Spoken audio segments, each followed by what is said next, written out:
Danny was told not to use the ego ramp, as it's called. You know, the big that singer walks down into the middle of the crowd. Don't go down there. So that's like a red rag to a bull. He comes straight down to the Of ego. course, you go. Of course. Welcome. We are Neil, Luke and Dave. 340-somethings, reminiscing on the runners and riders of 90s guitar music. We look at the bands who soundtracked our youth on both sides of the pond and interview some of our heroes from the bands that defined a generation.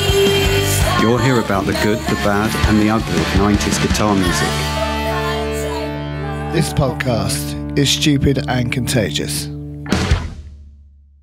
Episode 60 of the Stupid and Contagious podcast. Welcome. I don't know what I'm doing with this. You haven't really got any better at that, have you? We're 60 episodes in. You think you'd have it down and smooth by now. Right, still don't know what. I hate that bit. Because it's the start, isn't it? We haven't got warmed up, so it's the pressure one.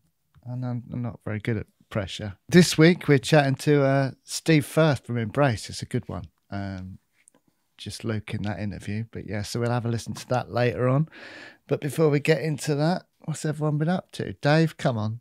Give us the Berwick news. Oh, mate, I haven't got anything. Give us something. What's going on in the WhatsApp group? I've turned to a rabbit in headlights. Ew. What's that mean? Wait. How was your romantic away break? Yeah, your massage. Ooh, yeah. Tell us about your Tell us about break. your romantic getaway. Forgot about that. Wow. Don't know what I can tell you. Oi. Keep it PG. Hey, for everyone's sake. It was very nice. Nice place. It was so posh. It had a helipad. Did you turn up in that your is posh. helicopter? No, I didn't. Oh, it's perfect for you then, isn't it? You like hanging out in those sort of It would have been arenas. so nice to land in a helicopter. But what happened instead? You turned up in your Leaf. Is that what you've got? I haven't got a Leaf. I've got a Leaf? hybrid. Well, it's an Is that a electric name? car, isn't it? It's an Is electric it? car. What a wanky name. Fucking hell. I hate that.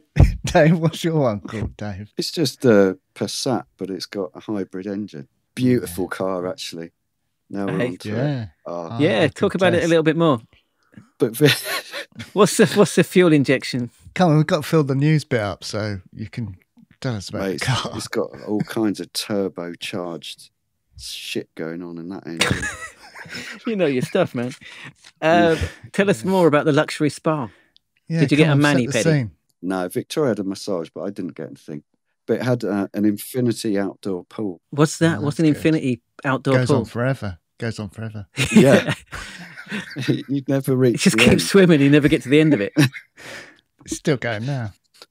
Actually, I think what it is when the water comes up to the same level as the Yeah, sides. it looks like the water's going off into over the Yeah. side. You know. Is that all that means? I think so. It sounds Yeah. much more impressive than it is, doesn't it? It's a bad Yeah. use of the word infinity, I think. Yes, it is. Did you get those? You get those little fish eat your feet? Did you get that one? No. That's, They got that in that's, like, Lanzarote. that's like naughty's stuff, isn't it? My dad had it done Yeah. when he was in Lanzarote. Did he like it? Nige. So it was good. Has he got any feet left? I might do it because my feet are quite tough. I think the fish eating my feet would probably be a good thing for me. The next time I Yeah. go, I Not might for try them. it. No, kill them. Yeah. What a job, eating people's feet. You said it was like fine dining as well, was it?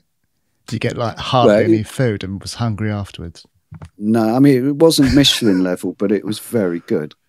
And Give us an I just- example of the wanky description of it on the menu. Oh, I don't know. Did it have a roux? No, there's no roux.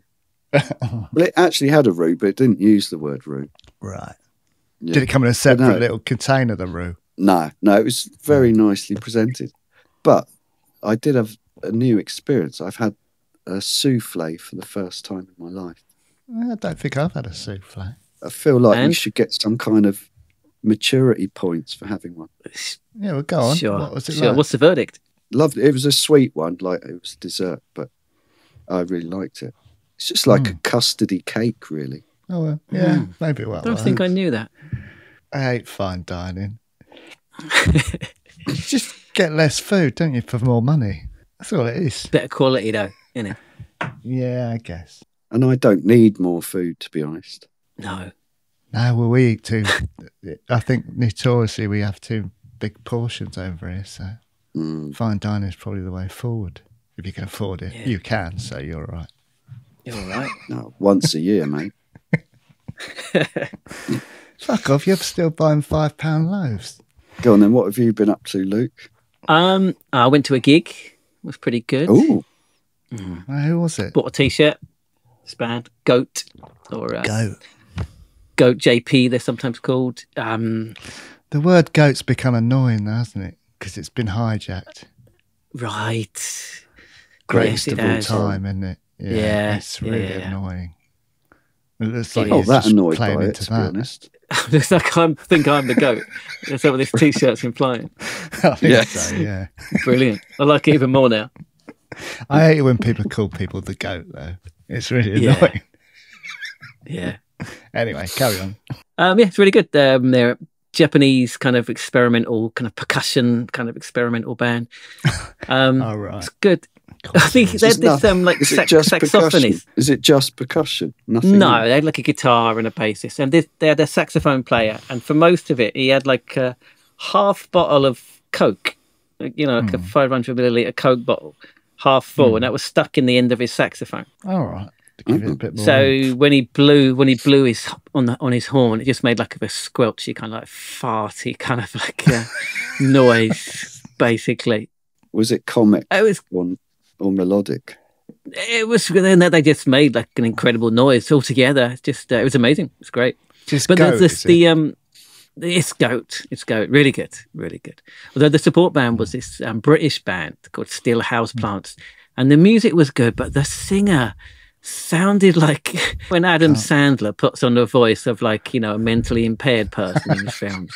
She sounded like a ghost doing that forgot in he a did British that. accent. Yeah, that's what the singer sounded like. It was so weird, really off-putting. Adding ghost to the image makes it harder to imagine. That's the only way I can describe it. She sang like a Like ghost. wailing. It was a wailing Interesting. banshee sound. No, it was no. That would have been more He'd have liked that. palatable. No, it was like a ghost, but like a ghost doing like an Adam Sandler being a mentally impaired person voice. But the music was great. Behind it was great, but the voice was it took a bit of getting used to. He's had a bit of a resurgence, hasn't he, Adam Sandler? Like he's quite people sort of like him again now, I think. I do.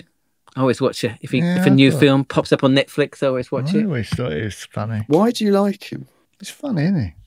He's funny. Is he? Yeah. No, not really. Occasionally, more than most people manage, isn't it? Yeah. True. But he's probably the highest, paid more for being funny than anyone else on the planet. Neil, how's your week? Has everyone listened to the new Cure song? No. Yes. So someone posted it on the Facebook page. Yeah, Was that I you, did. Neil? Yeah, someone Yeah. anyway. I'm not sure who. Someone. And I thought it was really, really good. So then I left a comment saying that I you'd don't know hate anything about the Cure. No, I really liked it, and I love the fact that it's like this big long intro and it's like a That's what 7-minute song. They're kind of famous for that. It's great. They're one of the few bands that can get away with it. That's what I So like then about someone replied, I think it was Michael Vickers maybe, he said like, you should listen to Disintegration. And, Yeah, Disintegration Kiss is me, the kiss one. me. Yeah. So I did.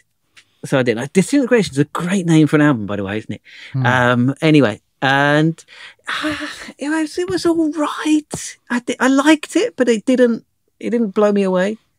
If you know what I mean.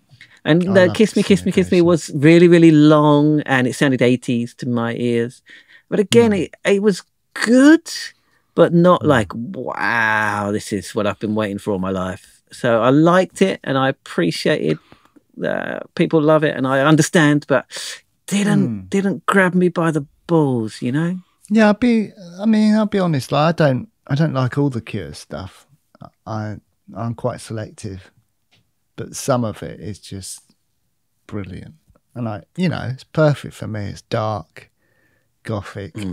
They're just the best at that sort of thing, I think. when they do it well. I wasn't won over. I liked it, but I wasn't won over. Not yet, anyway. I think the album's going to be really good. Obviously, it's gonna. I've gone through grief this year and stuff. The album's sort of. He's lost both his parents and his brother, I think, in the last year or so. So it's going to be very. It's going to be dark, but I'm looking forward to listening to it. Yeah. I've got to go and see them live. Everyone keeps saying they're just phenomenal live. They do like these 2-3 hour long sets. Still, definitely going to try and get to see them when they next play. As long as there's seats, I'm not going to stand up. No. You can watch the Cure sitting down, can't you? It's all right. Well, I've also been to see a band this weekend. Oh, First time in a long time. Went to see me old. Remember, I used to do the sound for that funk and soul band, Blunter Brothers. That's it. Yeah. Went to see them. They were good. You know, it's just like Stevie Wonder covers and Curtis Mayfield and all that stuff. But they're an amazing band. So good, great musicians. It was good. Nice to see them. But what was good about it? It was in this sort of social club, which I liked because drinks aren't stupidly expensive. Like they were just sort of serving like cans of Coke, like a tuck shop. I liked it, you know, and they didn't rip you off. I like all that. Got in for free on the guest list, so that's right, isn't it? Cheap night. Nice. Yeah, Do good. the schools still have tuck shops? I don't know. Probably not. Not really. Does Seaford Ed still have that trolley they bring out on in the mid-morning break with like dirty sausage rolls on it? Fun. I used to have forgotten about those. They were nice, though. Right? The most oily things ever made. Do they still have that, Dave? I'm pretty sure they don't. And donuts. They had donuts, didn't they? Donuts. Yeah. Well, ball of I'm oil. all about With sugar It's on funny, it. in Holland they call them oil balls. Funnily enough, it's your nickname at the spa.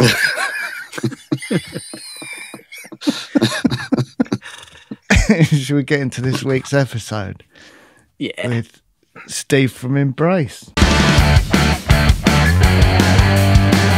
Luke, you're going to give us a rundown. I'm looking forward to this one because Embrace still one of my favourite bands from that era. All So right. This is a good one for me. Don't fuck it up. All right. Fuck the pressure. You got this. Come on. First of all, you have to know it's not this Embrace. Oh, what's that Embrace? For people listening, I'm holding up the self-titled album by US emotional hardcore band Embrace.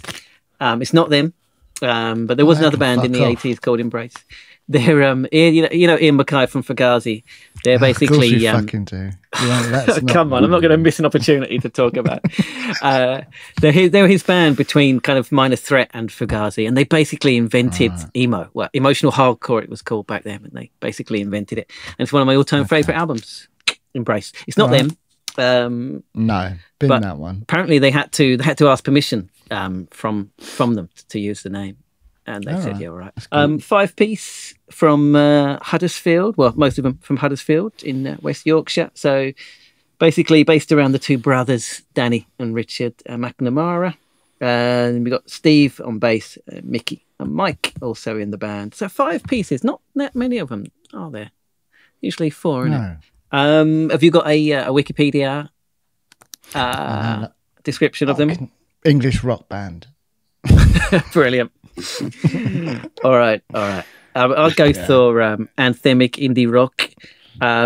Listen to this description from AllMusic.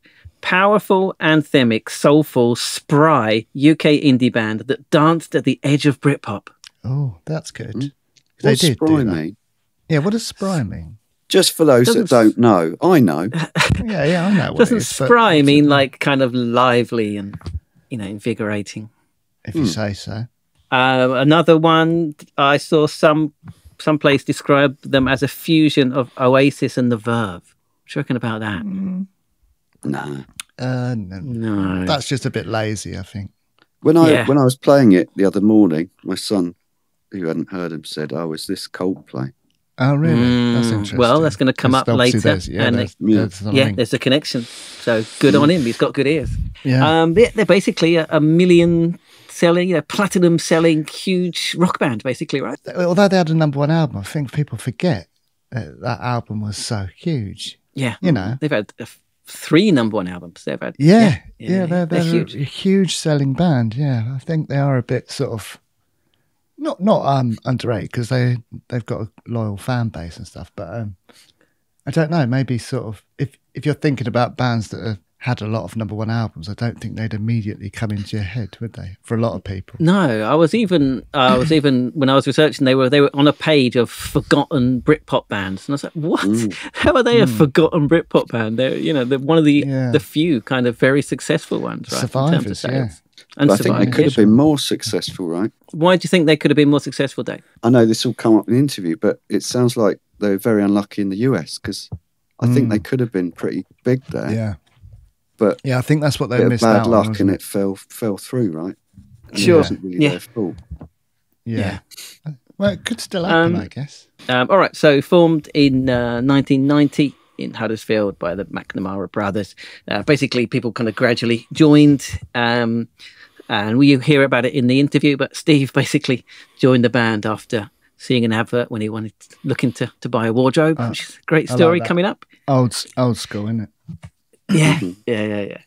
They basically played around the local area, made a demo, finally put out their debut single on Fierce Panda, that label again, in 1997, so 7 years after the brothers first got together. All You Good People, first song they put out on Fierce Panda. It was re-released later as a 12-inch EP as well. And basically, they just released like these 3 like amazing EPs in a row, which Fireworks is my favourite. See, and I bought them all on CD single when they came out, and they're just like full all tracks. I remember it well when you introduced me to Embrace.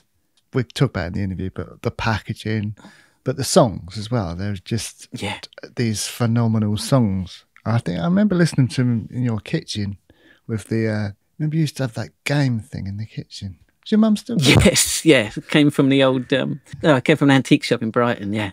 Just enjoy that. So 3 amazing EPs in a row.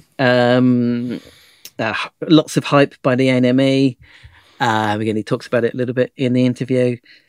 First album, The Goodwill Out, came out the following year, 1998. Went straight to number 1, sold 500,000 copies, and was one of the fastest selling debut albums in chart history. That's what I mean. It's nuts, isn't it? Yeah. Critical and commercial success straight away. Yeah. Good album, isn't it? It's a great album. Really good. Really, really good. You didn't mention. I think you forgot you went to this festival because I think it's the same one that we saw Symposium at, but we saw Embrace as well at this festival. It was one of the essential festivals. Really? Like 97? Yeah, so I went with someone that looked like you. 98 it must have been. No, I think it was 97. Who's someone that looks like me? You might have done. Well, exactly. There isn't anyone, is there? So it must have been you. But it's probably everyone. It's either you or some generic indie bloke. You or Dr. Fonseca, but it wasn't him, so it must be you. Or the lead singer of the Blue Tones. Yeah. It wasn't him. Or the Stereophonics or whoever else Process was of in the elimination charts that week. Yeah. It was you. Why don't you remember it? Yeah, what a day. Brilliant. Second album came out in 2000, Drawn from Memory, and around this time they were supported by Coldplay. Steve tells a really good story about how that came about in the interview. So I'd forgotten about Drawn from Memory. About Drawn from Memory. I must admit, it wasn't my favourite one of theirs. It had a kazoo in one of the songs, didn't it? I'll take your word I for always it. remember that. Yeah, there's a kazoo somewhere. Don't mind. I think it's a bit of kazoo. I think it was a bit less anthemic and emotive. It was a bit more poppy, I guess. Third album came out a year later. If You've Never Been, still getting top 10 albums. Got to number 9 in the charts. Basically kept going, still getting really popular. Fourth album came out in 2004, and they had a big single, Gravity, written by Chris Martin, which kind of preceded it and kind of put them back on the map. So yeah, that was #1 album again after not having a #1 for the previous couple of records. That's right. Yeah, it was kind of a return to the top. That one wasn't it? That was their biggest single, wasn't it? In the end, Yeah, I think so. That album was huge. But yeah, it is a good song. It's quite a sad song, isn't it? yeah, it is. Not very that's what they upbeat. do, isn't it? Neil, you should like it. I do. Yeah. I love Embrace. That's what I said. They're one of my favourite bands from that time. That's why. 5th album, 2006, again hit the #1 spot. And this one, well, they reissued it, and they had the official FIFA World Cup song, "World at Your Feet," at this time as well. I forgot about that. Yeah, they did. That's what I mean. They were a big deal. You know? Yeah. Around that time, it's when Chris Moyles did the Radio 1 breakfast show, and I think he's a big Embrace fan, and he used to have them on the radio on the breakfast show a fair bit. Yeah, so that was 2006. After this, though, they went on a hiatus for several years, basically 6 or 7 years, and re-emerged in 2014 with a new album, which is listed as called Embrace, but he called it the Tallies album in the interview because it's got it's got the number 6 written in 1, 2, 3, 4, 5, 6. And I kind of agree with him. I think that's one of my favourite Embrace albums. It's a really good album. It's definitely different. It's a bit more sort of experimental, I guess. Yeah, it's good. I like it. Yeah, I like it too. Electronica in there. 4-year gap between before the next one. Love Is a Basic Need. Again, both of these albums are like top five albums. So still selling lots and lots of records. And then the final 8th album, How to Be a Person Like Other People, in 2022. Got to #9 in the charts. So still popular after more than 30 years. Still, top 10 band, which is amazing, right? Still touring, still going strong. Playing a load of gigs coming up in November, including Shine On. So you boys should definitely try to make it there. I'm trying. They're headlining, aren't they? Shine On. Oh, they're the headliners. That makes sense, doesn't it? Yeah, that one's going to be bigger.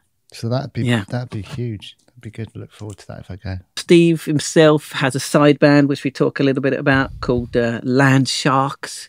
As he explains in the interview, it was supposed to be a punk band, but it's not really. To me, they sound a bit like Faith No More, which is always a good thing. Kind of like Angel Dust era Faith No More sound to them. That's good. Yeah, which is high praise. He'll like that. He can use that. That's what it sounds like to me, anyway. So yeah, I'll put a track on the mixtape. Actually, if people start using your blurbs on their quotes, right? Yeah. That's cool. That'd be good, wouldn't it? That would be good. Fuck Nut from the Stupid and Contagious podcast. Yeah, is that his name? His handle? Yeah, Fuck Nut is now. And that's it. To me, there's not much to say. I mean, everyone knows Embrace, right? Obviously, we're going to talk about them after the interview, but about the gigs, because I've seen them. Trying to work out when I still saw them, that gig that you can't remember going to. I saw them at 98. He talks about in the interview a muddy Glastonbury, really horrible. We left early. I went with Ed Millett. He got us in for free. This was before his what he's doing Became now. a millionaire Svengali. Do you want to explain to the listeners who our school friend Ed Millett is? Yeah, so Ed Millett is now he's the co-owner of Tap Management, which is like one of the biggest management, I think, in the world. One of the biggest band management agencies in the world. He manages like Lana Del Rey, and he did manage Dua Lipa. I'm not sure if he does anymore. And Ellie Goulding, loads of bands. Yeah, I think he lives in the Hollywood Hills now. Done all right for himself, hasn't he? He has indeed. So I saw them there, and then I saw them at Ali Pali when they Out of Nothing album, when that was out. That was good. Well, at the moment they're doing 20th anniversary of Out of Nothing tour, so it was 20 years ago. Oh shit, yeah. I thought it was 2006. Maybe it's 2004. I can't remember. But yeah, I remember going anyway. It's good, really good. Haven't seen them since. Oh no, I have. I saw them at the Isle of Wight Festival as well. So I've seen them a good few times. There you go. And as I mentioned in the interview, I saw them in the Anthem Rooms in Bristol. Must have been early on, 97, early 98 maybe. And the Essential Festival as well. The Essential Festival as well. Who could forget that? Do you remember he put his foot on the monitor and he was like, "Hello, Brighton." Do you remember that part? That's it. Yeah. It probably did happen. Absolutely no memory at all of this whole event. Dave, have you seen them? No. I didn't go to that Essential either. I didn't think they had them in 97. It might be 96. No, they weren't going until then. Well, they were going. that- They hadn't released anything until 97. Unless I made that whole I tell festival you what, I'm going to up. Google. I'm going to Google it. Imagine if I'd made up that whole festival. It never happened. What do you reckon? 98? It was the The year Future that Festival, Body Brighton, Count, 98. Body Count played and Korn. I think Korn played as well. Neil's memory doesn't normally fail. No, it will be So I right. reckon it did happen. No, that's true. That's true. It's got 97. It doesn't have 98. What's 97? Three Colours Red, 60-foot dolls, loads of things, audio web, body count. Oh, this Yeah, is sounding Body Count. familiar. Fucking Yeah. Chumbawamba popped up when you Korn. least expected them, those bastards. Korn was there. Gorky's, wow. A group dog drill. I like the group dog drill. Kaniki. Oh, man. Are we going to get Kaniki on? Yeah, we're trying. So you can't remember any of this? Shed 7, Silver Sun, Salad, Stereophonics, Sub Circus. Do you remember them? 86. That was a great Yeah. song. That's Symposium. right, Stereophonics Symposium. See, you were there. Teenage Fan Club. Okay, Future Sound London. Wanna Dies. Really? Oh, Tiger. Yeah. I think I saw them there. I loved Tiger. I can't see Embrace though. Oh no, you're right. I apologise. I was looking at Saturday. See, You're right, Neil. Sunday, May the 25th, 1997. in your Embrace. face. They're on there. There you go. Yeah. Oh man, this is amazing. Ice-T. Mm, Yeah, Korn, Limp Bizkit. This is huge bands. I know. Mogwai played. Really? I Wanna Die And was again. it You still Am I? We free? talked about before. It's a shame we can't go back to No, that it wasn't festival. I free. would have enjoyed it more. Asian Dub Foundation. Oh man. That's right. Helmet. Great. It's an amazing band. I remember it very well. Now you're saying it, I remember it. I even remember what I was wearing. Oh, fucking hell, you've gone from But not absolutely remembering having it at all no to memory of it remembering whatsoever. I used to have one of those Target t-shirts, one of those kind of mod Target t-shirts. I was wearing Well, that. Embrace came on to Don't Believe the Hype, and they had like flares or something. Oh wow. Do you remember? Not the trousers. You mean like a lip like, flare. I think Yeah. that's what happened. I'm glad I brought Yeah. that back for you. You can put Oh, that man. back in your memory stock. Yes, it's there. It's there. Good. All right. So, shall we have a listen to the interview and we have a chat afterwards? Here's Yeah. Steve Firth from Embrace. Enjoy. All right, thanks for coming on. Where are you zooming in from today? Where are you? Well, I'm at home at the moment in our living room, sweating because it's really hot and I've got no aircon. Like you have no fan. So Right, that's true. I forgot you don't have aircon over there. Yeah, but I'm not complaining. yeah, 'Cause I'm yeah. sun. I don't like being inside when it's like this. No. Where's home? A place called Horbury, which is near Wakefield in Yorkshire. Mm. So we're up north. It's quite a nice little place. Got the river and a canal within half a mile, so and like wooded area, and it's nice walk. Yeah. Is that close to where you're from? From Halifax, which is probably about 10 mile away. Maybe it's a bit further, but yeah, I've not moved very far. I was going to say you weren't tempted by the bright lights of London or anything like that. No. I like London, but I'm always pleased to get away from it. It's just too mad. I couldn't do going to work on tubes and stuff like that. It just too many people. Oh, try Tokyo, mate. Yeah. It's I love Japan, but that's the same. It's even more crazy, isn't it? yeah. Are you touring at the moment or anything like that? I've just been doing the summer festival circuit. For about the last 5 or 6 weekends. We've been away for a couple of days. It's fantastic. The weather's been decent. We've been playing with Ocean Colour Scene, Ash, Cast, Sleep, and all fantastic retro. It's 90s. Sure. Yeah. How are the Yeah, wow. Everyone's still going, right? It's great. Yeah. How have the audiences been? There's been about 5,000-6,000 people a gig, and they've all gone crazy for it. It's been absolutely wonderful. Yeah. Really. It's been like going on holiday every weekend with your friends and doing a gig and having a great time. Just laugh all the time. Really appreciate how lucky we are. Yeah, it's brilliant. Summer festivals, great. What's the best? What's your favourite festival to go to play?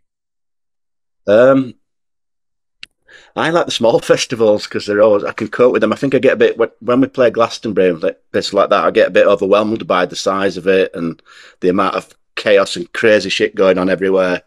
So, yeah, I can do without that nowadays. I just like to do these little £5,000-10,000 festivals with just 10,000 people festivals with just like 2 stages and 1 field. That'll do me. Yeah. But yeah, I mean, we played Kirkstall Abbey in Leeds at the weekend, which is a beautiful old ruined monastery. And we played at the side of that. The weather was fantastic, and there were 5,000-6,000 people there. And it's one of the best things we've ever done in our career. And after 26 years of doing this, to get excited like we have been, it's an amazing thing. We're all been what made it all week. What made it so good? The atmosphere. It's just like, I don't know what it was. It just, everything came together. The location, the bands all day were great. It's like really family, nice atmosphere. Everyone's kind of growing up and their kids are into the bands as well. And it just felt really, there's a lot of love in the air, you know, without getting all hippie. It felt real. That's what sort of summer festivals are for, man. They getting all hippie. No mud. That's the thing I hate. That's that thing about Glastonbury. I've played it 3 times, and twice it's been like so horrible. You didn't want to get out of the bus, you know, like a foot of mud everywhere and freezing cold and raining, and so that's England in summer, as you probably remember. Yeah, well, just about. Yeah. All right, let's go back to the start then. So I think were you the last to join the band? Is that right? Mickey, our keyboard player, he's the last to officially join the band. I joined in about 96, I think. Yeah, pretty much. I don't know. And then Mickey was the kind of guy we got in to help us do some strings on a song. I think it was Good People. We got him to do some strings on demo, and we loved what he did so much. We went, can you put strings on this song and this song and this song? And then suddenly he became a touring member. And then a couple of years after that, it suited him at that time just to be a touring member and get paid for each track rather than being in the band, because he had other bands on the go as well. But after a couple of years of being in Embrace, he became full-time Embrace. So he's the last one to officially He's the last one. All right. So how did you get to join the band?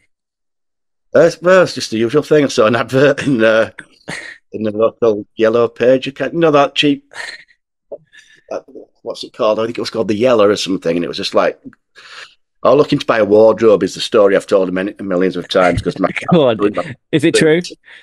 Yes. Because I had a suit on the door and I had 2 kittens and they were climbing up it all night and shredded it. Sure. So I had to go to work for 1 suit, looking a complete mess.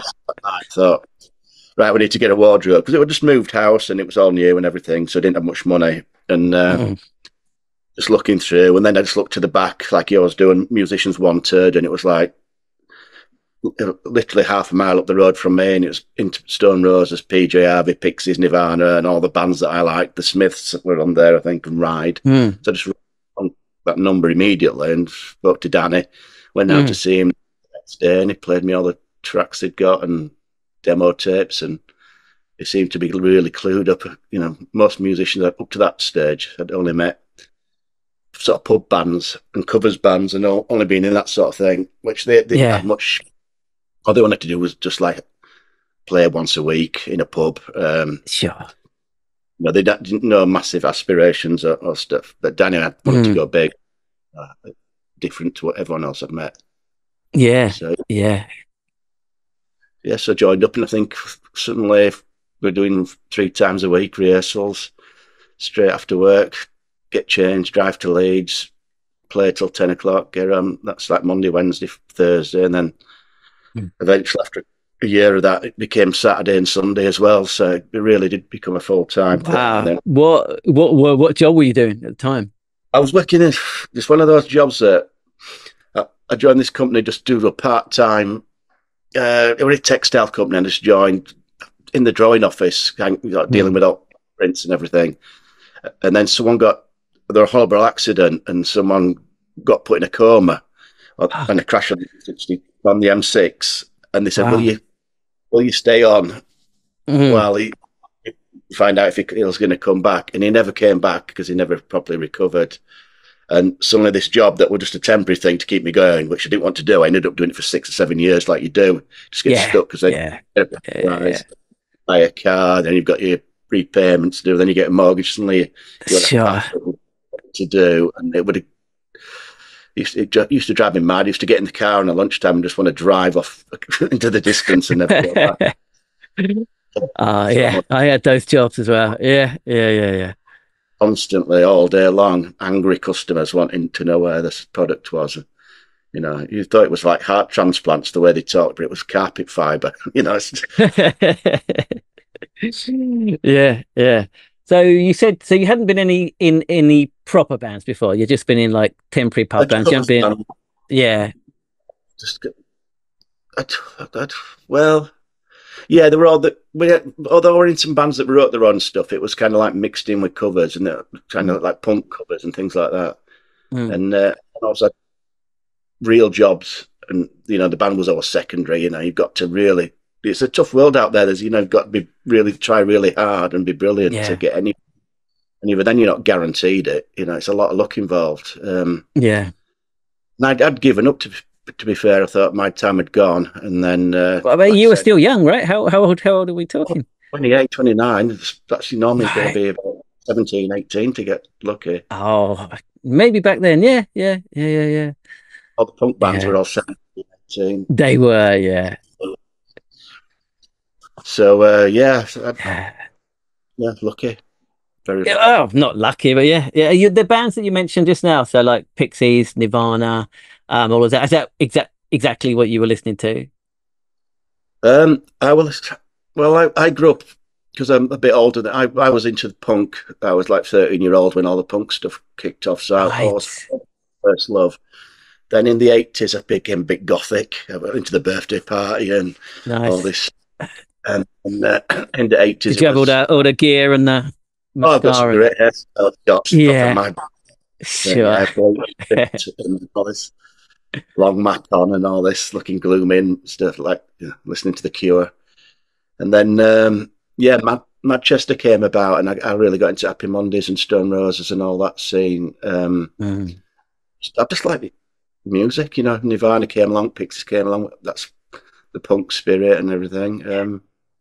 Then Britpop, that was another exciting time. There were a good record coming out every week. You know, the good band every week.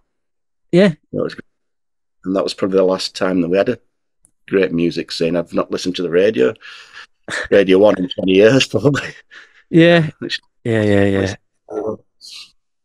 you say so. Go on. Up in a time when you had to you're a mod, a rocker, a punk, or into ska. Right. You could do everything. You had to be like, it's all very tribal back then. Yeah, and you were a punk. Yes, yeah. I still am going to Blackpool tomorrow to sit for the Rebellion Punk weekend. Oh, is that tomorrow? Is it? Okay. So you've got a punk band, is that right? Well, it's kind of. It's punk. It was meant to be punk.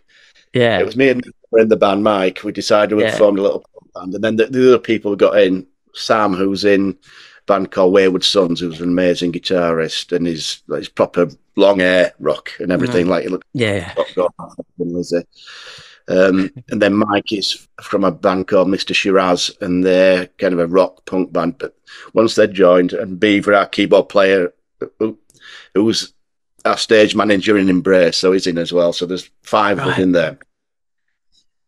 I got overruled, and it became a rock band kind of thing. Right. But that was just something we do for fun. It was meant to be a bit more serious. I thought we could get a record out, but what's panned out is everyone's got so busy doing things, we just can never get together. And we need to get together and do some writing before we do any more gigs. Right, right. 12 songs, so and some of them aren't that good. We need to the studio and get another 4 or 5, and then could perhaps put a CD out or a vinyl or something. Cool. But so you're going to Rebellion as a punter, not as a. Yeah. So cool. It's tomorrow. It's hard on the ears. The 7 stages all blasting out punk rock.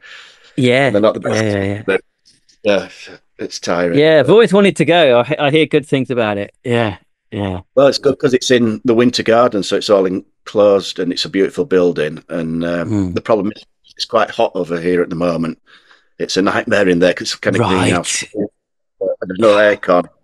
They just put big fans up, so you just die in there. You're just sweating all day. It's awful. Yeah. Hey, that's punk, right? You said so. You answered the ad, and then you went down. You went for the whatever. You went to see them. So, did they already have quite a lot of the songs from the first album by that point? I don't think they actually had any. No, they had nothing that was on that made it onto the album. They were a bit. Oh, really? I'd say they were a bit more sort of Echo and the Bunnymen, a bit more gothic before then. And what had happened is they got this bad review that called them like it kind of hit truth with them that they weren't sounding original enough. They were more like sounding like they're influenced too much, like with Echo and the Bunnymen and stuff. Very influenced by them. So they decided to go away and write proper songs and try and find what's special about Embrace. And the first song they came up with was Retread. Yeah. And that was quite... that's when they realised, actually, we've got something here that sounds like Embrace rather than our influences. And then once that, go down that route then. And then, we just to make constant rehearsing at Mike's house and in these rooms in Leeds, and took 2 years to get a set together, really. Yeah. Oh, right. And you were honing the sound that whole time. Yeah. And when we got signed, I think we got signed a little bit early. We got pushed into a studio and we didn't really have enough songs. In them days, we wanted to do, for some reason, we ended up doing EPs, so we had to have 3 B-sides as well as the A-side. So we didn't have enough songs for it. So it was just it's a stressful time, really. We were probably doing 7 days a week, 12-hour days in the studios for months. We all went a bit crazy, you know. Yeah. Work, you know. We're not a band that goes in and parties in the studio. We don't even have a beer in the studio. It's just work. And it did sort of... After then, we realised it split the band up if we carried on working like that forever. So after then, we have chilled a lot out, you know. Okay. Yeah. Allow yourself to have a bit of fun. Yeah. And weekends off and things like that. And yeah. You mentioned... There's a lot of hype about us at the time, and there's a lot of pressure. The Enemy was off. I was going to ask about that. Yeah. So, you mentioned Britpop earlier, right? I mean, so like by 96, 97, when the first EPs were coming out, Britpop was, it was in full swings. Maybe it's even on the way out, I guess, slightly. On the way out, slightly, yeah. Yeah. We never kind of wanted to be part of that. We kind of distanced ourselves from it. We didn't live in London. We lived up north. We had a kind of different bands we were listening to. I mean, Danny was, so it's like Beach Boys and American stuff rather than English. Britpop were a bit more Kinks and Beatles, wasn't it? Right. More songwriter. Yeah. Well, Britpop had that kind of cheeky oi kind of nudge, wink, mockney nonsense, right? And you were completely the opposite of that. Yeah, we were different. We were more sort of a bit deeper, I think, a bit more emotional, perhaps. I don't know. Yeah, definitely. Do you think that? I mean, that was at the time. That was something pretty unique, right? Especially like coming from a bunch of northern blokes, being kind of vulnerable and emotional, and talking about real deep feelings and shit. I mean, yeah. Did that help you stand out? Do you think? Well, we're still here, aren't we? And I think, I mean, these gigs we've been playing were above bands that we used to jump around, on the bill, we're above bands that we used to listen to and jump around to Mike's house back in the day. We all love Ash, and we used to jump around house parties to Girl from Mars and stuff. Yeah. Here we are, that's what it does now, and it's so weird to be like that. Yeah. Saturday night, I absolutely love him. Who else? Who were you playing with in the early days then, when you were first starting to go out on tour?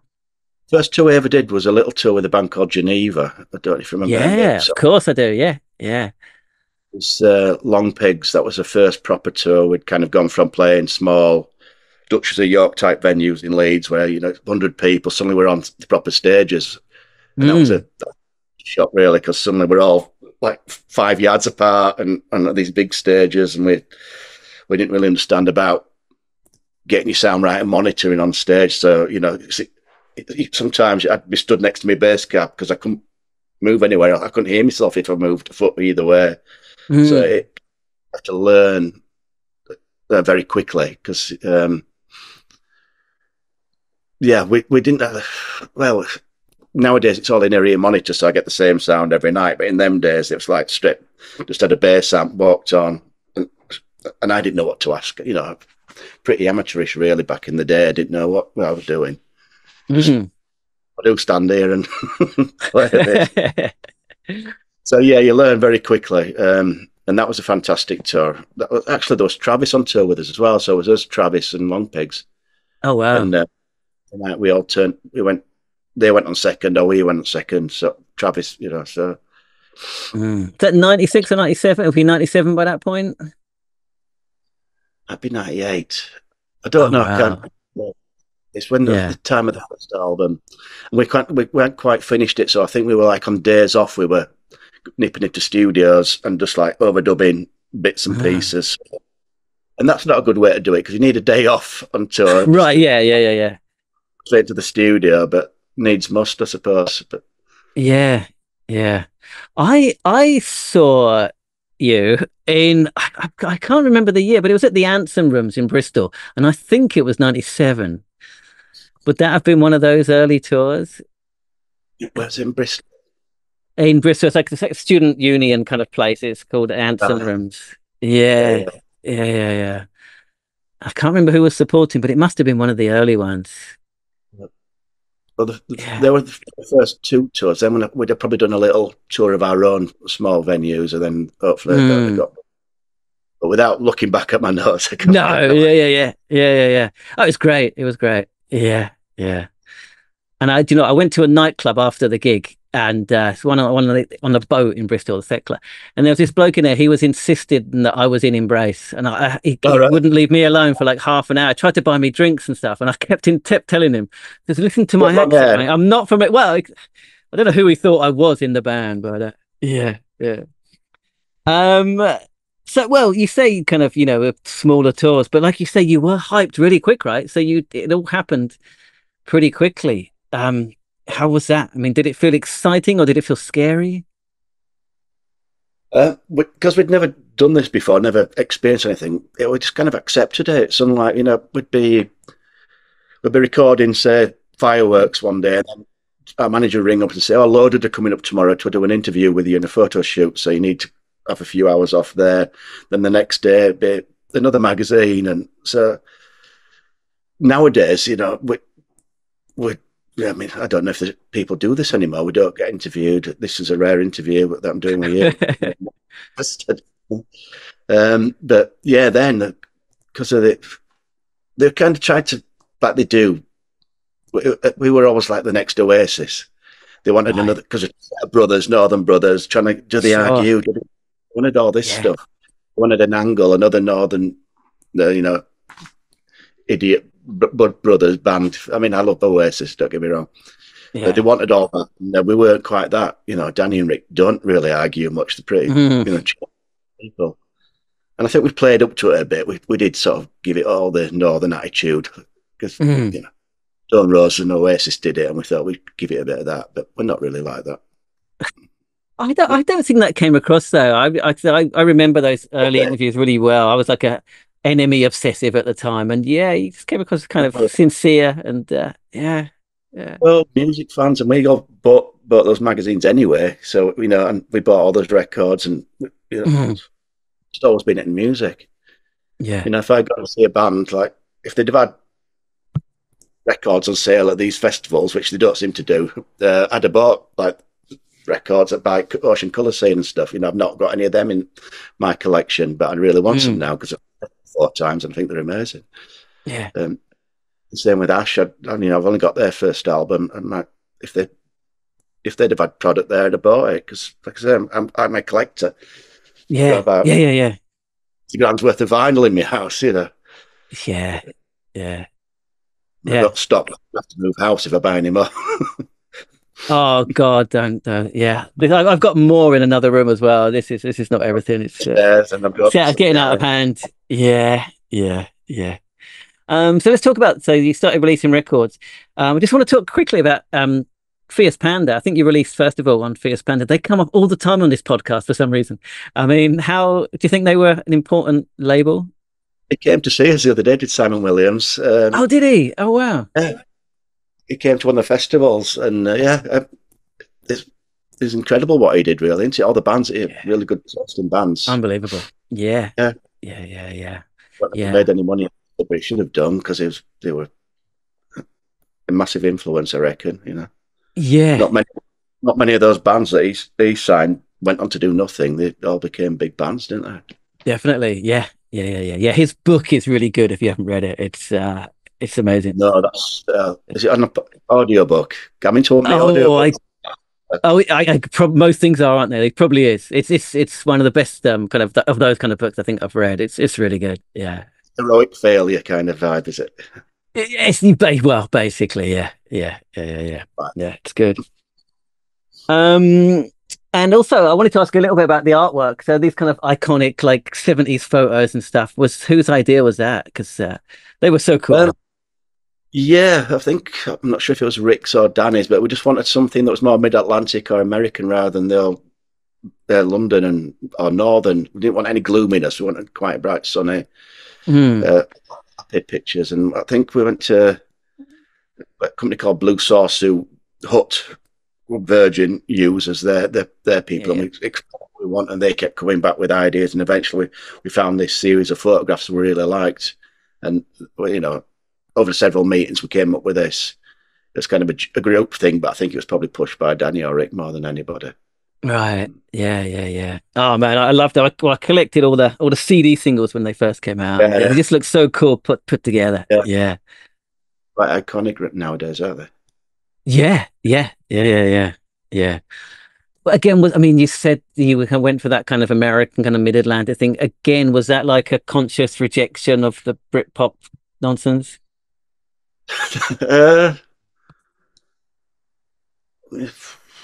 I just think it was what we were listening to, and half of our favourite bands were American and half were English, and it's probably still the same now. And, I think because we're away from it all, and we were very insular and locked away, but we're still. I mean, I used to go to the library. That's one of the things that Danny used to do, was send me to the library with a big long list of cassettes or CDs that he wanted to listen to. Because in them days with kids, and you know, you could still go to the library, and you know, for a couple of quid you could borrow 10 albums, and I'd be getting these from him, and he'd be listening to Bob Dylan and the Doors, or you know, all the Beach Boys stuff, and then trying to see what he could take from them, you know. It did tend to be more American stuff than the UK. Yeah. There was no Spotify. It's hard to imagine. There's no Spotify back then, or no internet. No. But still, park up in Leeds or Bradford, get a library card, search through all of the stuff, and drive back to his house, and he'd sit there listening on tape all night, because he's always been a night bird. He's always been up all night, as Danny, and goes to sleep during the day. I love that. But the people you mentioned, they're all very kind of songcraft oriented, right? Dylan, you know, Brian Wilson. Yeah, it's about the song, always about the song, really. Yeah. And I think that's what Embrace do well, right? They make it about the song. Yeah. Sometimes I'm more into the guitar or the drums or just the noise. You know, it could be an old punk and stuff. I just like it sounds great, and the lyrics don't really. As long as they sound like they're saying something important, that'll do me. But he needs to. You know what I mean, if it sounds like it is, he'll know all the records. Some people know all the lyrics to every song, don't they? Yeah. My girlfriend, my wife, hears a song once and knows all the lyrics all the way through, but I'm not one of those people. Right. I never know I embrace lyrics when I'm singing along to them on stage. Embarrassing. I mean, do you ever get involved in the songwriting process, or do you leave that to the brothers? We all send Danny music all the time. We sit at home and I just use my laptop, and I've sent him about 18 songs this year. Oh wow! Fully, you know, bass guitar, drums, and everything on them, and he'll try and see if he can get something to him. He hasn't got anything to so far this year, but that's what it's like. You might do 50 songs and might get one. Oh wow! Yeah. and then it might just be using a B-side. Sure. Yeah. Tunes that are going to get played on the radio is very, very difficult. There's only certain people that can do it. Yeah, I mean, do you know? Do you have an inkling? Do you come up with like a bass line and you're like, oh, fuck yeah, this is the one? Yeah, but it never is. You always think it is. But you don't get disheartened because the creating music is fun in itself, and it's rewarding just to create something, I find. And the stuff that I do, we have a Patreon site where people can sign up and they get demos and unused B-sides and like half-finished songs, and my stuff gets used on that. So at least it's been heard by Embrace fans, and it's I feel like it's worth doing. Yeah, that's cool. Well, again, speaking of the sound, so not many bands at the time were putting like horns and strings and stuff on. I mean, how did that start? What prompted that? Well, I think it's when Mickey joined, and it was kind of, suddenly we realised we never set out to be this massive, big, overblown orchestral band. It's just that when we put strings on Good People, we thought, wow, this sounds amazing. And that kind of went from there. And it was just like a keyboard strings. And then when we go to record it properly on the album with Dave Crefeld, he goes, we need to get proper string players onto this. So then the record, in them days, Hut had like Spice Girls kicking off, Placebo, they had Verve selling those records. There was a lot of money kicking around. So we'd say, can we have strings? Of course you can have strings.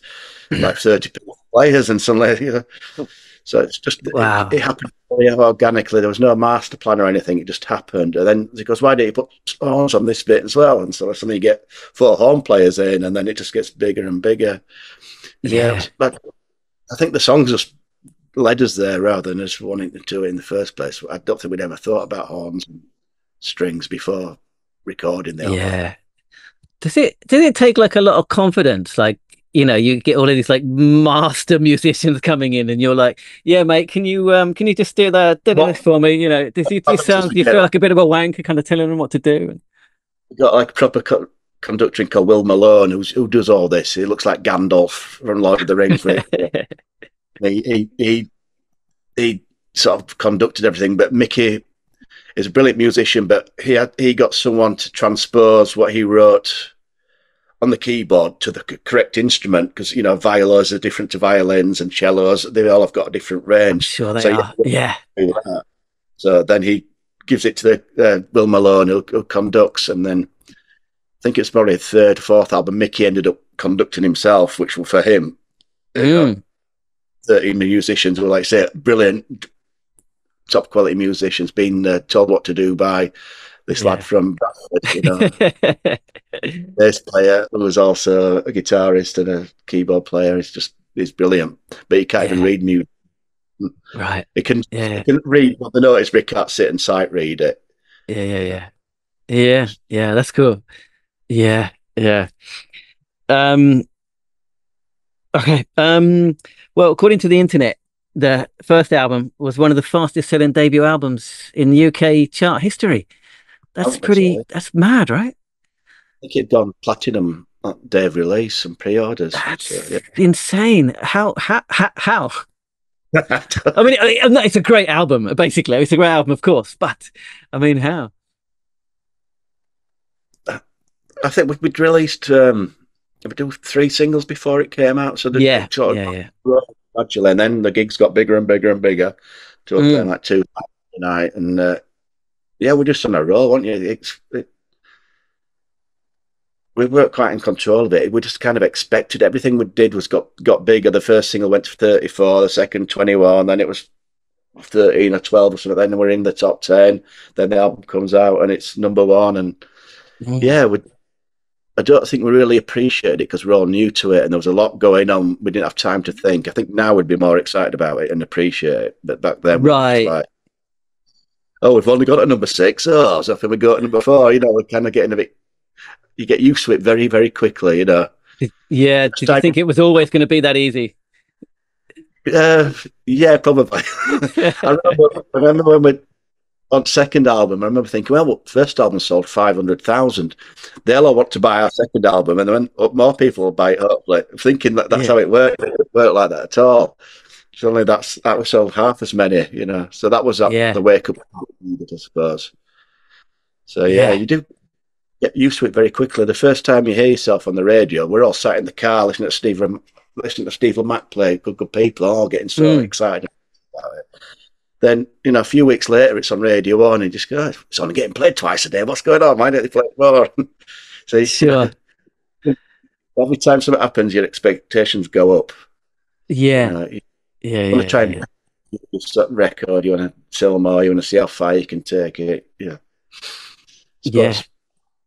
It's natural, I suppose. I don't know. Oh, yeah. Well, I mean, you took it pretty much as far as you could go straight away, right? So, yeah. The only place we've never really done anything is America, because every time we get signed out there, something happens to a company. Twice we've been just about to make it, making roads out there, playing 500 people a night, and then the record company's got taken over and they got rid of all the acts that don't make any money, and that's happened to us twice. We had on the first album, we had a big 30-date tour with Geffen. We signed to Geffen, 30 dates around America, and about a month before we were due to go out there, they got taken over, and they just got rid of 100 of their acts that hadn't sold any records and just kept the ones that were making loads of money.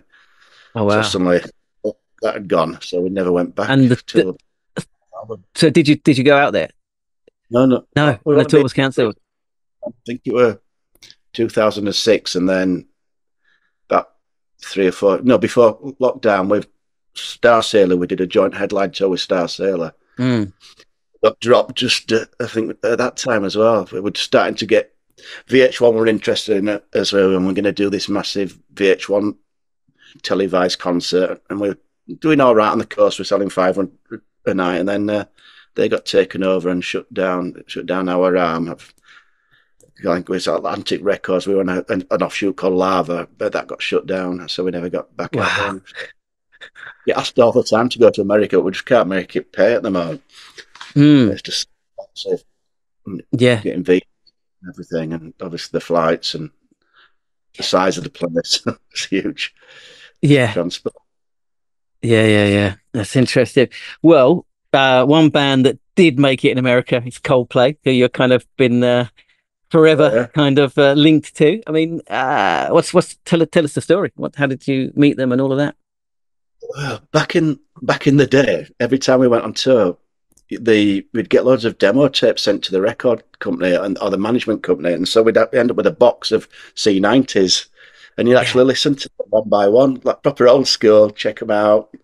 Great. Coldplay said a tape to Dan, and Danny picked it out immediately. Thought these band are good, and picked them to support us at this. It was Blackpool Tower Ballroom.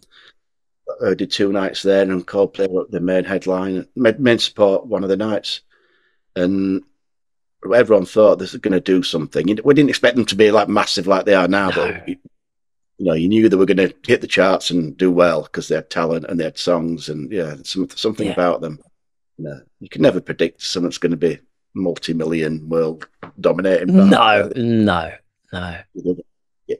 You knew they're going to get on top of the pops and get top 10. Put it that way. Sure.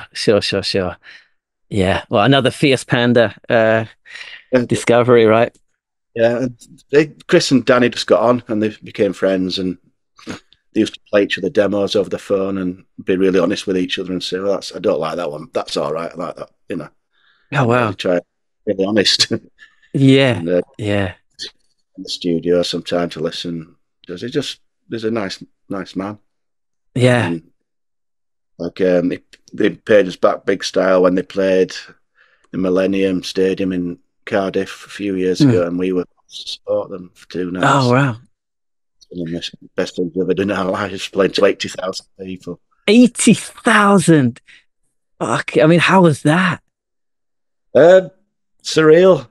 Yeah. I mean, we're just all like little kids. Who walks in there, and immediately Mike and Rick, because you get your tour laminate with Coldplay, and it's all really secret. It's all got all the details of the tour, and only these people with these can get into certain parts of the venue. So immediately they took a picture, went straight online with it, which you're not meant to do. And then we got a warning from the production manager saying, we're going to have to remake all these laminates now because you've let it out. Reproduce them. Right. Yeah. We got told off immediately. Danny was told not to use the ego ramp, as it's called, the big singer walks down into the middle of the crowd. Don't go down there. So that's like a red rag to a bull. He comes straight down to the ego. Of course, you go. Of course. It's the only chance we'll ever to get to play that sort of venue. Or might be the only chance. Well, yeah, never say never. Yeah. Were there any celebrities backstage to smooth with? No, but it was a different world backstage to what we've ever seen before. Coldplay, instead of just having a dressing room, they'll have a dressing room for the band, a dressing room for friends and family with a bar in it. Next to that, there's a recording studio in case they get an idea that they want to put down. Then there's a gym for Chris Martin because he likes to work out before he goes on stage. Wow. And then you're not allowed to walk down the corridor at certain times if they're going to the stage and stuff. So a bit different from the Duchess of York. It's yes. The far end of the stage, but how long's a rugby pitch? 100 yards into it or something. But we walked to the stage 15 minutes before we're about to go on, and we're all stood there backstage. And someone goes, "Where's our?" Because we're all in ear monitors to hear everything nowadays. So I said, "Where's our monitors?" No idea. So we'd left them in the dressing room. So I had to run all the way back to the dressing room. Probably 150 yards, whatever. Get these heavy case of ears, bring them all back. I'm putting them in as I'm walking on stage. I'm sweating, my shirt soaked, like bang, and it was like time to be nervous, and I was absolutely knackered by the time I got on stage. Sure. We did it all right. Yeah, it's great. And you had the song Gravity, right? Was that one of Chris Martin's? Yeah, like I said, they used to play each other's songs, and Danny always liked that one of Chris's. And I think we'd just finished recording Out of Nothing, and Chris rang Danny and said, "Danny, do you know that song that you really like? I don't want to embarrass you, or I don't want to cause offence, but would you want to record it? Because the rest of the Coldplay don't want to do it, but I really like it. Just we want it. Don't take offence." And Danny went, "Okay, yeah, we'll have a go at it and see what we think." And brought him to the band. We did a demo of it, sent it to our manager, who sent it to the record company. The record company immediately went, "Yes, Coldplay, it's going to sell the album." Book you back into studio back down to Olympic in London with Youth, and recorded a version over a day or two. And they had the album back to put this on because they thought this is a great idea. It's an angle to sell the album. They're always after things like that. It's done as well. Done us proud. I still play it. Yeah. Oh man, people love that song. If you go and check the YouTube comments, it'll make you cry, man. It's just full of like people talking about like weddings and funerals and beautiful memories and stuff. Oh, do you get Gavin and Stacey out there? Have you watched that? I know what it is. We don't get it. I know what it is. I was really enjoying that program, and there's a really poignant, sad moment in it, and Gravity comes on, and it's like, yeah. So that gets repeated forever. So that's brilliant. Yeah. You mentioned you recorded with Youth. Again, another person that comes up a lot on this podcast. I mean, how was it working with him? Oh, we love Youth. Yeah, we've done 2 albums with Youth and both got to #1. And they also did Come Back to What You Know. And good people on the first album. Yeah, it's just a brilliant vibe master. Just a really up person. Really, he knows what he's talking about. He's been doing this a long time. He's created loads of pop hits. He's one of my favourite bands of all time. I've been to see him live a few times. Who's that? Killing Joke. He's the bass player in Killing Joke. Oh, that's right. That's right. Yeah. They might have quit now that Geordie died last year. Yeah.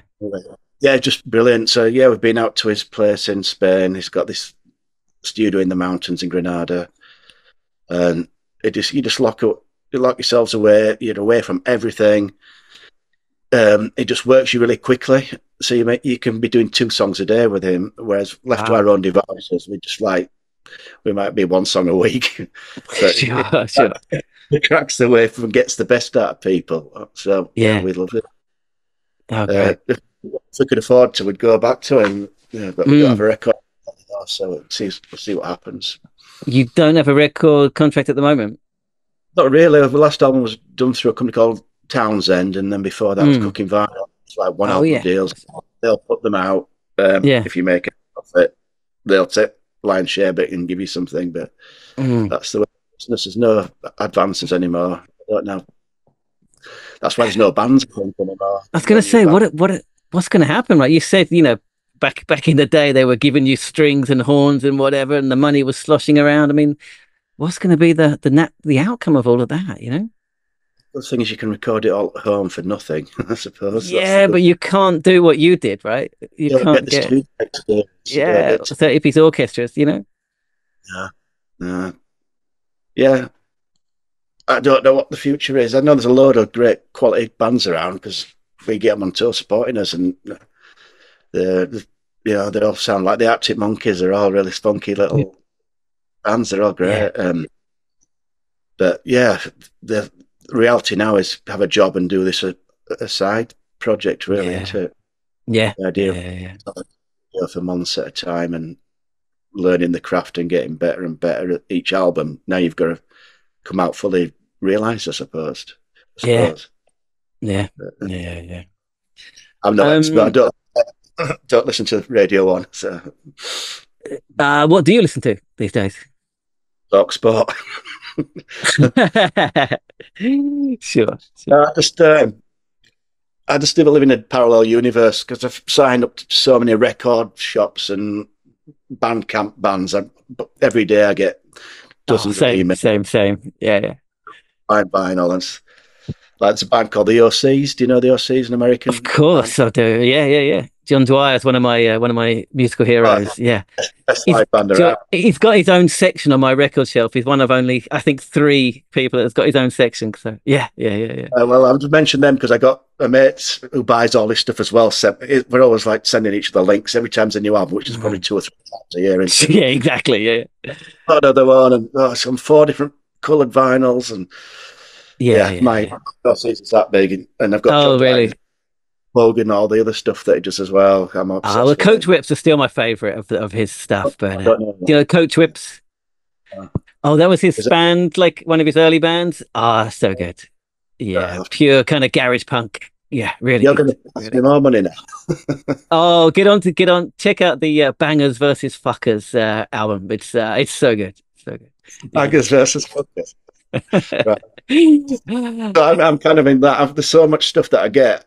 I've got like a stack of 50 records I haven't listened to yet, and I'm going to Blackpool tomorrow. I'll come another 30 vinyls probably, and then just go on the panel. And it's great. I don't know. It's great. Well, speaking of large discographies, I mean, Embrace have built up a pretty big discography over the last 28 years, right? I mean, do you have a favorite track or a favorite album which you can pinpoint something? One of my favourite albums is the Tallies one. It's called Tallies with the bar. With the It's my favourite because it's the most fun to play, and it's in what way? Just as it's kind of like, I think it's probably our best musicianship.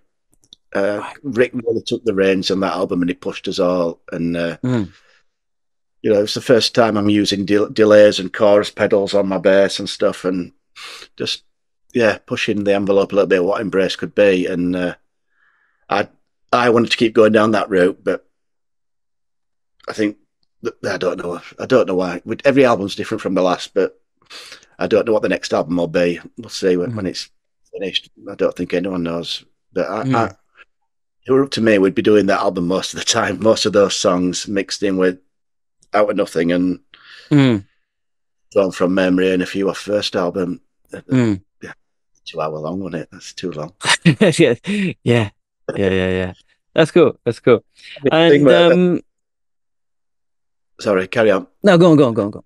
Just there, where Danny does a set list every night for every tour we do, and for the next tour, he's mixing it all up a bit, and he asks us all to give a song or a song or two that we want to play. We haven't played for ages, so we've given this list of about.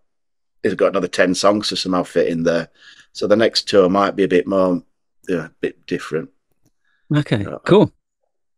It's hard because the fans want to hear the same songs. You want to, if you go and see your favourite band, you want to hear their own singles. But we've been playing these songs for 26 years, and sometimes you like to rest them for a tour or two, you know. Yeah. So, the hardcore fans want to hear the obscure stuff, but the people that know 3 or 4 songs want to embrace. When I hear Asher's Gravity, come back to what you know. Yeah, you got to get that balance right. Yeah. But ultimately, we're not trying to please ourselves, are we? Trying to please fans. So. Yeah, well, that's fair. I mean, like you say, you've been going a really long time. Is there a secret to the longevity of the band? I know you had a bit of a hiatus, I think, for a few years, but basically you've been going. Yeah, I think we just get on. You know, like this last few weeks, we just laugh a lot. Honestly, it's just like, you know, we've got our own internal language. When people spent so much time together, they have their own in-jokes that have gone on for years, and we just laugh. It can be annoying if you're not part of in a group. You don't get all the banter and stuff. And I mean, last weekend I think I laughed so much I had a headache at the end of the day, and I was like, you know. That's great. We just fit in. We've never had any serious arguments. We've never gone to bed on an argument. It just works. I think, the personalities just work together. You know, if we're all like Danny, we'd probably all be fighting. If we're all like me, sure. That's good, man. That's just being mates, right? That's what it's about, you know. You know, we go out for curries together. We all live quite away from, not a massive amount away, but it's still an hour away to get to Rick's or to Mickey's. But we have like Christmas curries with all the crew. We go out talking about going to a little gig in Huddersfield in a few weeks with the band, and so we can. I mean, Danny's got 2 young kids, so he can't go out much at the moment. Yeah, that's good to hear, man. That's good. All right, I've kept you a really long time, so I apologize. But final question, and a question we ask all of our guests, basically. So the question is, which other band from that era, let's say 90s, would you have liked to have been in, and why? It doesn't have to be 90s. Any time's okay, basically. What other band would you have liked to have been in? Loads in there. Nirvana would have been cool, wouldn't it? Yeah, that would have been good. Ride. I used to absolutely adore Ride. Don't know. Loads. Oasis. I mean, what a load of fun that had. That would have been a laugh. Yeah. Liam really makes me laugh. I reckon he'd be right good fun to be around. Yeah.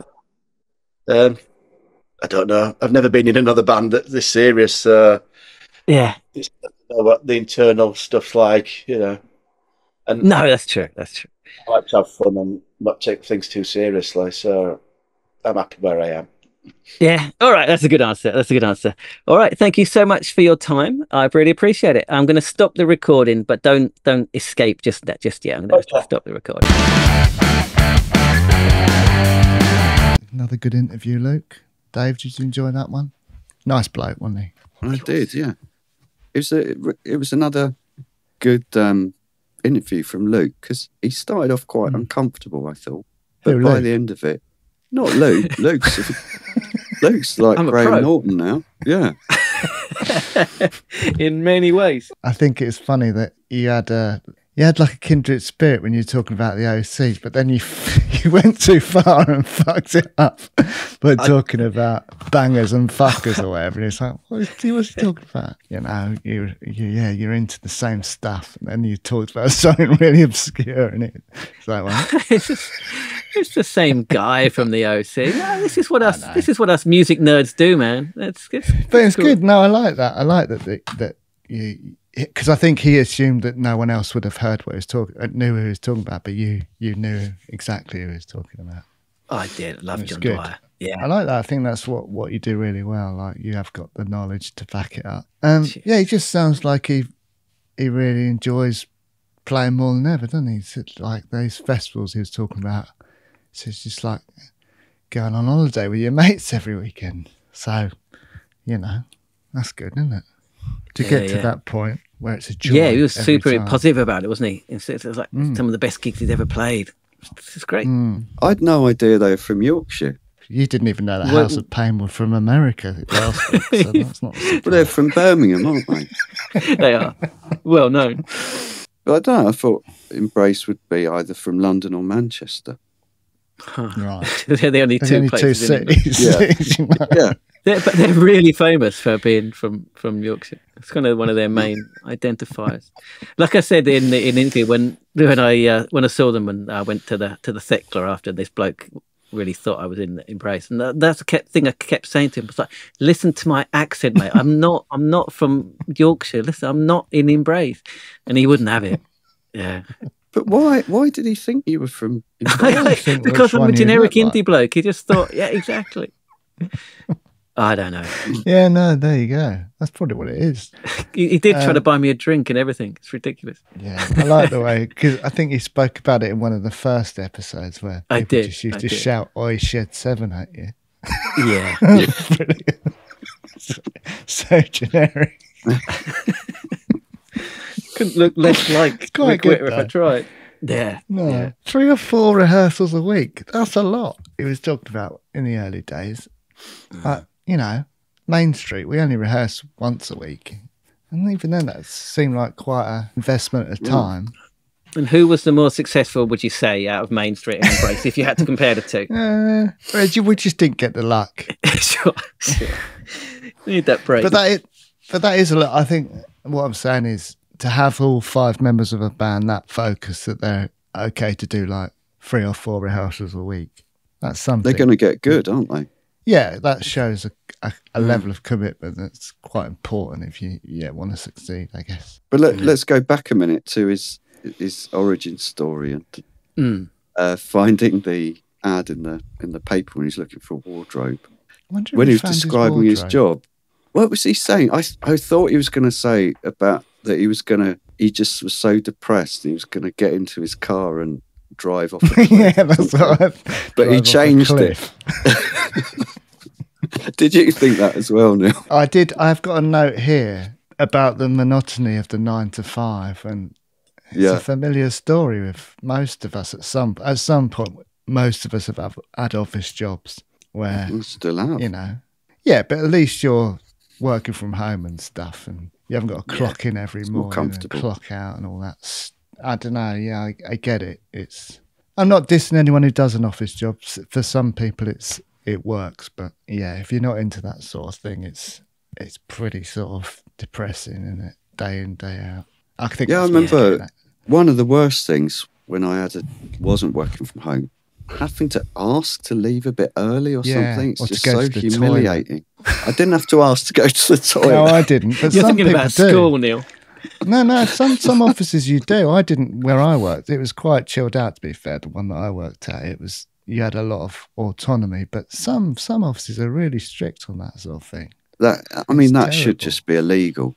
You shouldn't have to ask to do basic things like leave early or go to the toilet or something. I mean, leave early, of course. I think that was fair. But go to the toilet. I can't remember. I mean, when I was a telemarketer, I think I might have had to ask to go to the toilet. I think.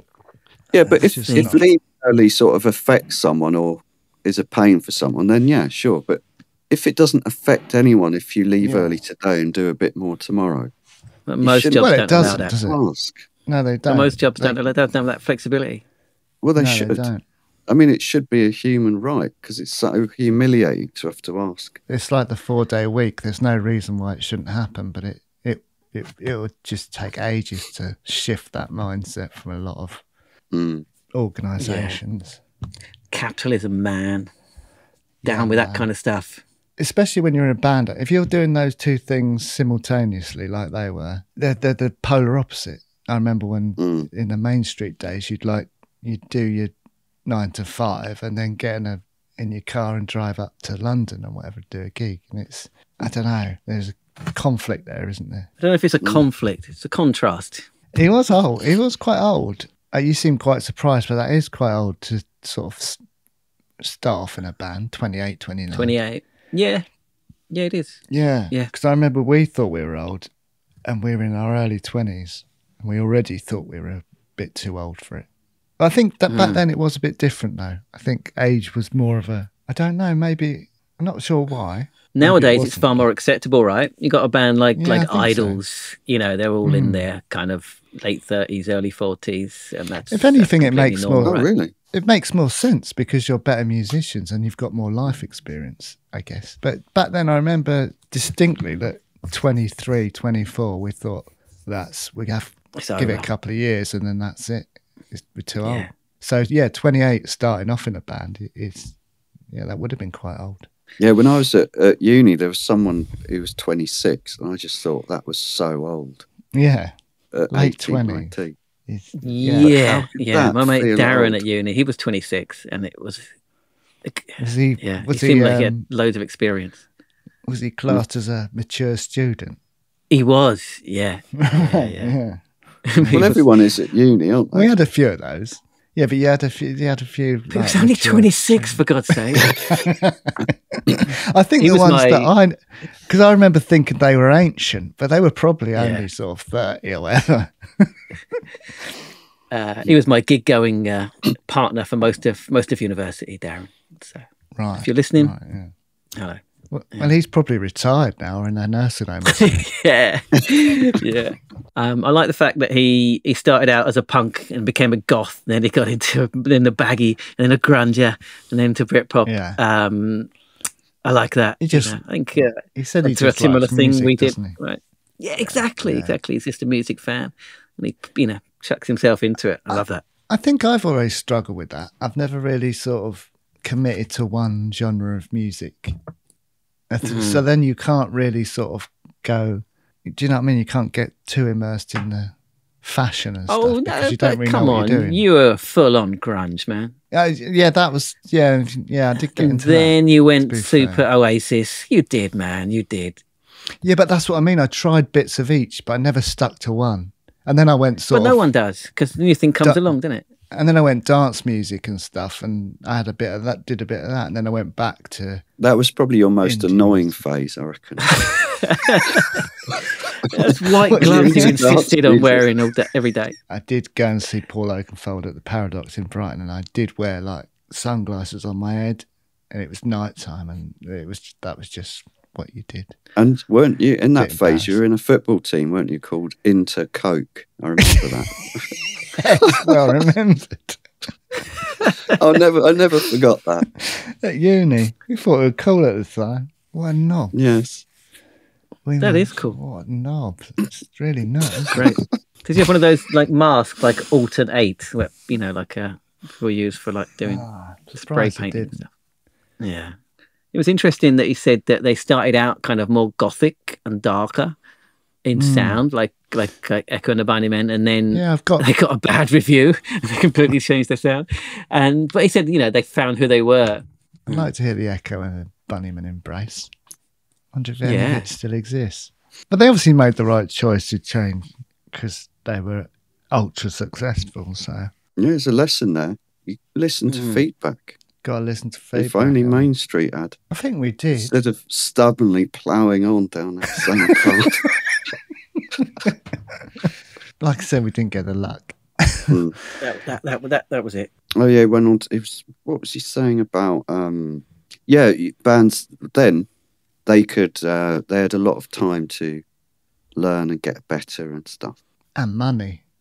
Yeah, there's a lot more money, but now the bands they have to sort of hit the ground running. They've got to be brilliant the first. And they haven't got any money. No money. And where's it all going? Where is it all going? Yeah. Where's what going? Where is it all going?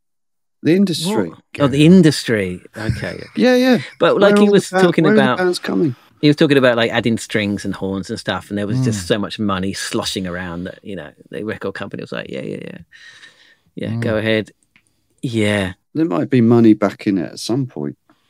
In the music industry. Or is I think it's a bit doomed. I think it's a bit of a myth that there's no money in it. People do make money out of it. It's different now, isn't it? I think people just need to accept it's different now. It ain't going back to how it used to be. I don't think they should accept it.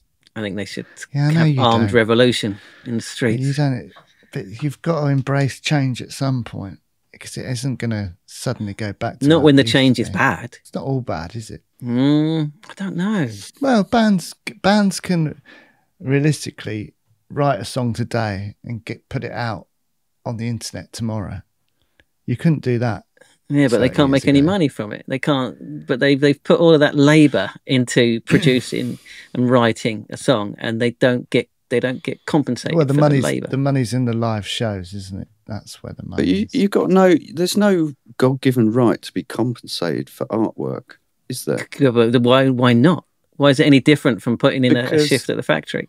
Because it's indulgent, isn't it? It's self-indulgent to no, it's art. Not. It's enjoyable skill. It's a craft. In its own right. It can be a craft. I don't think I've disagreed with anything more in my entire life. But there's nothing self-indulgent about it at all. Why should it's a necessary feature of human life. Yeah, but why should you be paid for producing art? Why should you be paid for spending years building up your craft and hours of time and energy and skill and knowledge into producing a piece of art? Of course you should be paid for it. You should only be paid if it's good. Do you think Main Street should get compensated in retrospect? Not Main Street, of course. I'm talking talented. It's a difficult. I think we could talk about this for hours, but we probably shouldn't. I mean, do you really think that art is a self-indulgent luxury? That's the fucking saddest thing I've ever heard. I think if you're good, you should get paid for it. I guess it's optional, isn't it? There's no right to be paid for it. That's the point. No, life is meaningless without these things. Yeah, but you don't have to do it, do you? That's what I'm saying. Yes, it is self-indulgent. No, it's not. It's an essential part of what it means to be human. Yeah, but we're doing this. We're not getting paid for it. It's fun. It's just for fun. I am. Not yet. There's no. You're not. We don't have any right. Neil's been fucking fleecing us this whole time. Rolling in. It's all going on the van. And you with your £5 loaves and your quinoa. I'm the only one that's not getting paid out of this. Yeah, I expense all that stuff. Maybe one day. Yeah. Maybe one day. All right, okay. Let's leave this discussion for maybe we'll make a wang out of it. Let's park it for a bit, but it's an important conversation to have, I think. I think most listeners will agree with me. There you go. Put in the comments if you agree with Luke or Dave, which side you err on. Unless you agree with Dave, then keep it to yourself. Going on from that, trying to get him on, but yeah, Fierce Panda, they were sort of a huge player in that arena. I can't really underestimate. And again, I don't think probably didn't make as much money as they should have. That label, Fierce Panda. No, not at all. Not at all. By rights, they should be multi-millionaires for what they did. A bit like Sub Pop, you know. Yeah.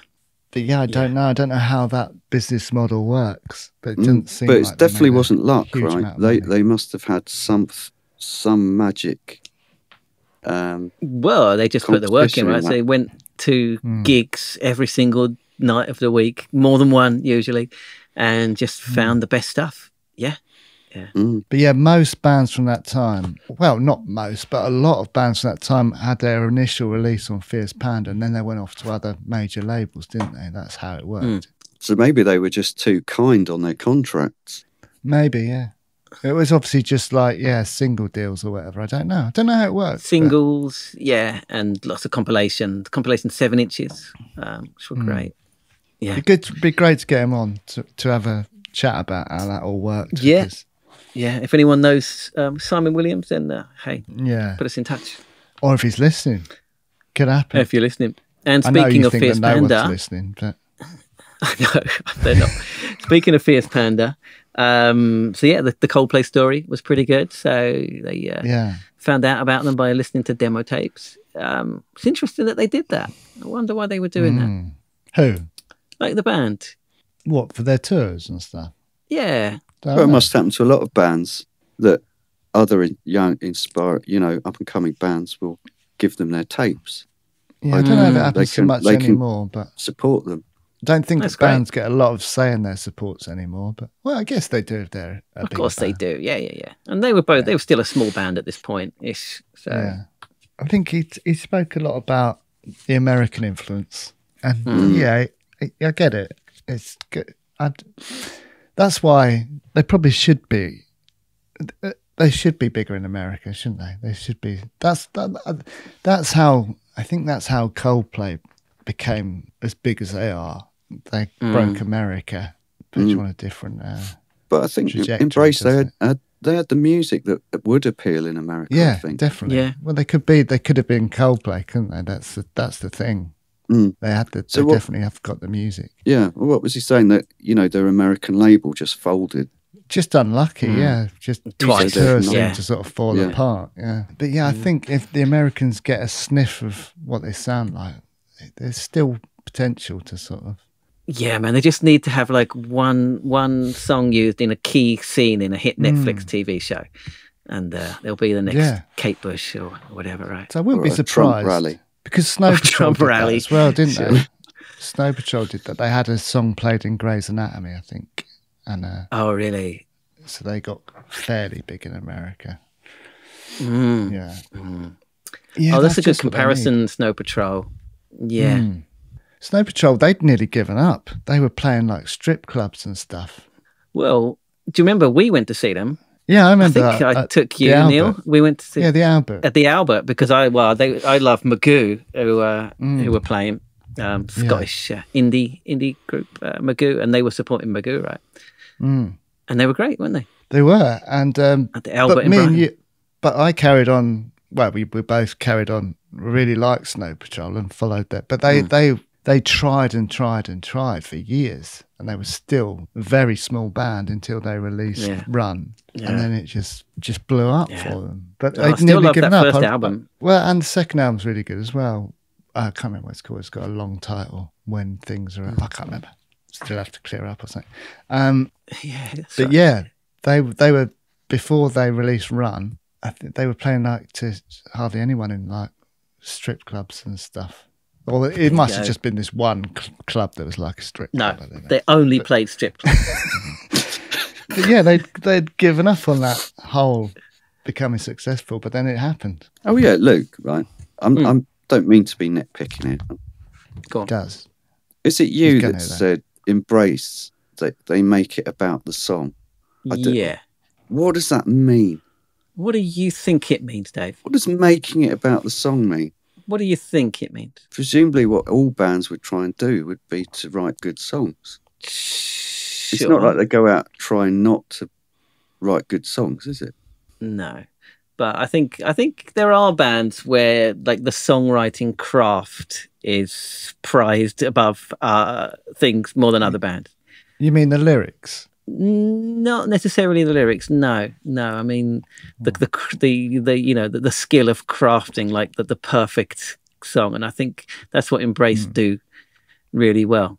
And they're not that worried about image and stuff like that, right? It's a commitment to the song. Yeah, I guess that comes with time. Do you know what I mean? Though. I think so. No, I think it's the influence. Like he talked about, the American like songwriter influences, Dylan and all of that. And I think that's if you got that kind of influence, then you put the song and the structure of the song at the heart of what you do, and everything else is kind of superfluous. And I think they do that. So I stand by my remarks. Does that make sense? Yeah. I mean, it was more like genuinely not really knowing what you meant. Okay. Than not agreeing with it. That's what I meant. Yeah. Going back to, you think bands should make money, blah, blah, blah, blah, blah. Yeah. But what a radical idea. I know. He came up with a way that they do make, I don't know, yeah, they will make money from it, but it's a good idea for young bands. It's the whole Patreon thing. But you fucking hate that idea. So, fuck you. No comment. Maybe it's a good idea. Patreon pages are really good because it goes direct to the artist, but it gives the person who's buying into the Patreon page something extra above what everyone else is getting. So for instance, they release all their old music or unreleased tracks to Patreon members. So I guess you pay a monthly fee and you can get to listen to songs that other people don't get to listen to, which is a good idea. Yeah, they've got a thing on their website called the Secret List, and that's kind of like their Patreon. Yeah, it looks pretty cool, to be honest. No, I don't hate Patreon. I just you hate the idea that I didn't want to be a PWEI.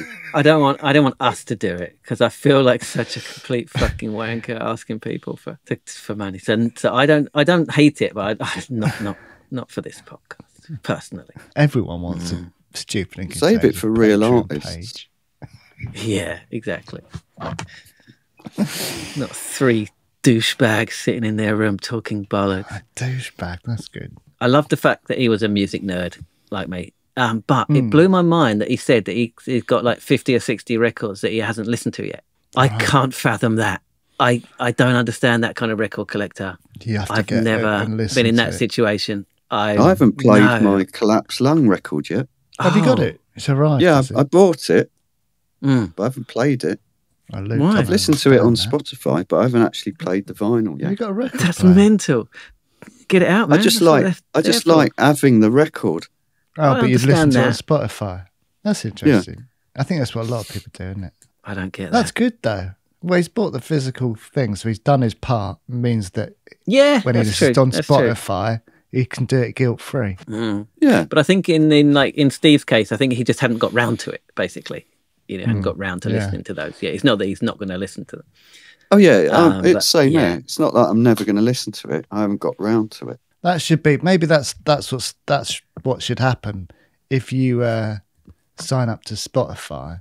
That's not going to work. Well, you have to buy every album that you sign. That's the whole point. It doesn't make sense. So, but a lot of records you get like a download code in it. Yeah. If you buy the record, it's very common nowadays. Yeah. So but you need something you need something that happens the other way around. Like, so if you listen to it, you automatically get Spotify.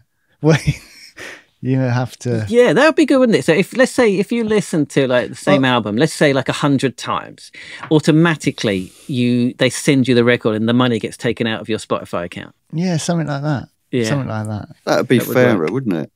Yeah.